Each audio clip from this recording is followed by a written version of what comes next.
What's good? What's up, y'all? This is days 46 and 47 of journaling every day for 90 days to hold myself accountable for my self-improvement journey and update my mom on how I'm doing throughout the week. Hi, Mom. So it's 90 days of no social media and reducing my screen time to 3 hours a day or less, avoiding sexual content online, and resetting my dopamine daily morning and evening routines such as cold showers, high intensity training, meditation, stretching, journaling, stuff like that. All right, and maximizing productivity for my job as an engineer, my side projects that I do every day, and then my combat sports training that I do. I'm filming it because it's good for future reference, good for my mom to see, and good motivation for people watching, because people are watching me. And I'm trying to build and break habits over the 90 days. There we go. And today I'm going to talk about some of the problems I have with my anxiety. And I think many people have with anxiety. It's a very normal thing, I think. But yeah, I did 46 and 47. We're past the halfway point now. I did my routines today. I did keep my... I'm not gonna lie, I was not very productive at the beginning of the day. I was productive towards the end of the day, but I was at work watching YouTube videos. I'm not gonna cap. It was a dreary day out. I was not feeling work. I was sitting in my cubicle watching YouTube videos. Ugh. I need to shore that up, but it's alright, it's cool. My throat's still sore from jiu-jitsu last week. My ankle's still fucked up from training as well. Whatever, we're gonna train tomorrow and just figure it out, I guess. Hopefully not die, I don't know. It was a good day, chill day. Yesterday was good, we trained yesterday. Probably shouldn't have, because I'm having some problems again with my ankle and shit, but whatever. Here's something interesting. I always talk, always say in the beginning, I reduce my screen time to 3 hours a day or less. I kind of just been eyeballing it, but I just recently, I think yesterday, went into my my settings in my phone and looked at the screen time tab inside of the settings, and it's literally, I guess I can show it if people want actual proof, but it's like, it's around 3.5 hours I average, like, weekly, and a lot of that is just like Spotify. Like, I'll have my Spotify open, like flipping through songs for like 45 minutes.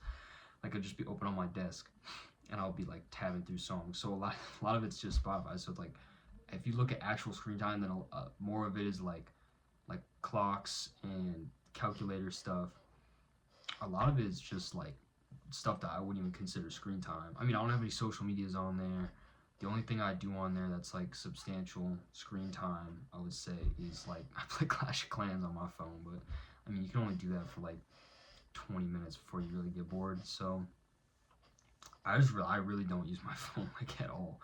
I technically have Snapchat on there, but I have like a thing. I have like kind of something that like blocks it, and I can only use it like for like 50 minutes a day. And I can only open it like 10 times, so I end up only opening it like a few times a day. I never really use it anyways. I just like have a couple of group chats I like to keep up with in there. Other than that, I mean, like, I really am not using my phone like at all during the day. I will watch YouTube videos on my computer. That's the only source of like external dopamine I'm getting that I would say is not necessarily great, but I find it a lot better than like the short form content of like scrolling through Reels or like TikTok or whatever.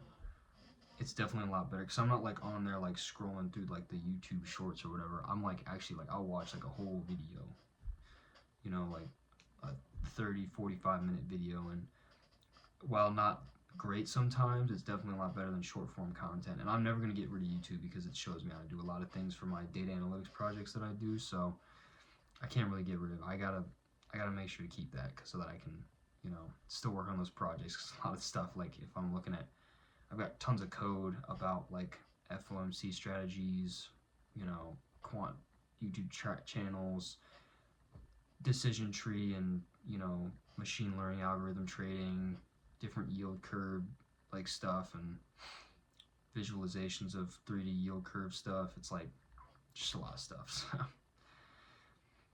I don't know. I'll keep that. Yeah, let's talk about anxiety. Actually, I don't have that much to say on it, to be honest. I have had a rocky experience with anxiety throughout my formative years. My mental health is an interesting topic. I used to kind of avoid talking about it at all costs, but it's certainly something that I think people should open up more about, especially young men.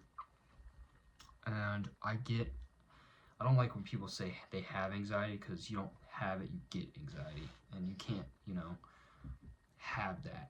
You just get it a lot, and that's something I get anxiety about a lot of things. So you have to change your mindset about it, because if you think that you have anxiety, then you're always going to be anxious. So I'd like to say that I get anxiety about lots of things, and a lot of them are very existential things. I like to break down people into two categories: thinkers and knowers. I don't know where I got that from. Don't ask me. I think maybe someone said it as a joke to me, but I think it's really I kind of like it, because thinkers and knowers. I mean, you can realistically put yourself in one of those two categories. Me, I'm a thinker. I do a lot of thinking. I might not know a whole lot, but I do a lot of thinking. Do a ton of thinking. I'm like a fucking CPU. I'm just processes and processes and processes. I know processes very well. And probably people who are thinkers know a lot of people who are knowers. Those people who are just very knowledgeable about a lot of different, things that they do, but they just don't really think a lot through them. They don't think through those. They don't have those thought processes through them. They just are picking up and knowing things quite a bit. And I think maybe it's more of a spectrum between thinking and knowing, but I'm certainly more on the thinking side, which leads me to have a lot more thoughts that induce anxiety in me, I'd say.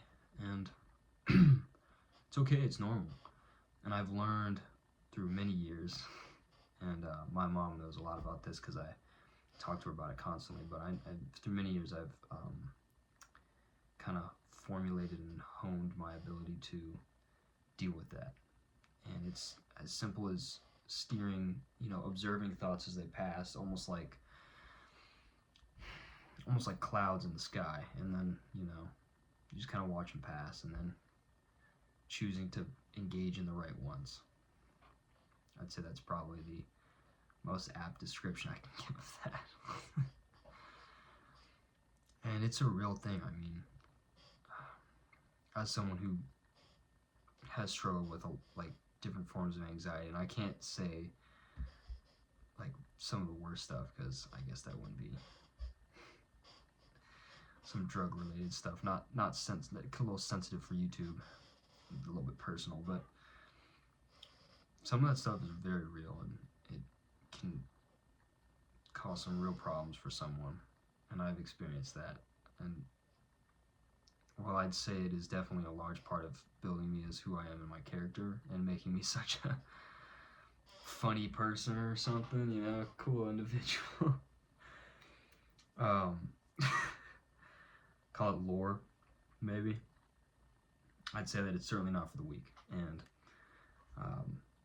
you have to use it to your benefit, or let it consume you. And I choose to do that. I choose to let it. I use it to my benefit instead of letting it consume me. And one of the most important things I do with my anxiety is I harness it. I harness my anxious energy that I get during my downtime. If I spend a day not doing anything, I'm sitting there by the end of the day just itching.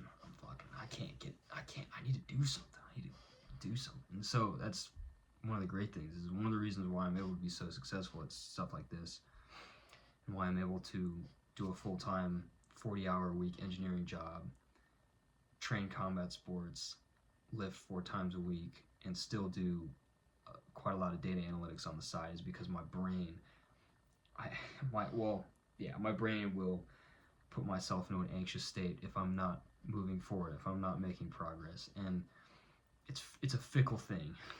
It's a blessing and a curse. But I don't dish out the rules. I just kind of live with it. So I'm taking the lemons. I'm making the best lemonade I can with it. And I mean, the end result is me, and I think that's a pretty cool end result because I am a big fan of myself. I'd say I'm probably one of my biggest supporters because I try to do right by everyone and everything. And I will talk about how I do right by everyone and everything maybe next video, because I on my list I wrote down, I forgot that I need to do a video talking about all the volunteering stuff that I do. Well, I don't think I'm gonna talk about it. I think I'm just gonna maybe mention the benefits of volunteering. I don't know. I think it undermines, if you talk about what you do for volunteering and like brag about it, it kind of undermines the good deed in a way, because you should be doing it not to be recognized for doing it. You should be doing it because you genuinely want to make a positive change.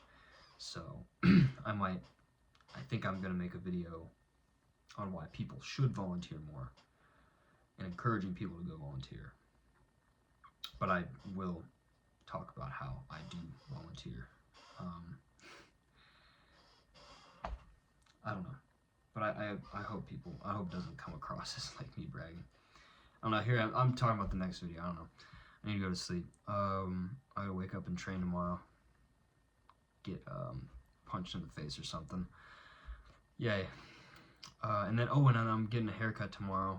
My shit clapped as fuck. So I'm gonna get faded up tomorrow. My boy Zan's gonna get me right. Pretty fucking stoked for that. I'm pretty excited. I'm excited for that. I'll be looking good, look good, feel good, and I might actually go out tomorrow night. I might actually hit the club with a friend or two that I haven't seen in a while. Maybe do that. Still no drinking though. That's part of, I guess I should probably put that on my like intro, that I'm not doing any substances. That's a big one. Yeah, I'm not smoking no weed or drinking alcohol during this process. And I think that it's actually a permanent change I'm gonna make in my life.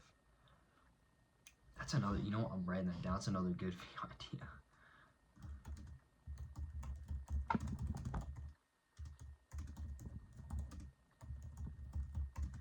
Yeah, like no substances. I mean, I haven't really been doing a lot of them in a while. Like, it's been years since I've really indulged, and I guess I did get drunk like a couple months ago, but I think that was like the only time in the last like year maybe that I've really, well, maybe I don't think about it, maybe once or twice, but you know what I mean. It's not a big thing for me, and I think it might just be like a permanent thing. I might just do like a whole no substances thing, if not permanent, maybe just for some more months, maybe even after this. Just might as well. I mean, like, probably a whole host of benefits.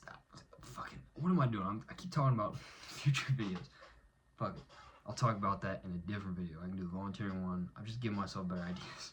That's one of the hardest parts about filming this shit every night, is like coming up with something to talk with. Which is why some videos I just sit there, I'm like, I'm tired, I want to go to bed. It's like a 2-minute video.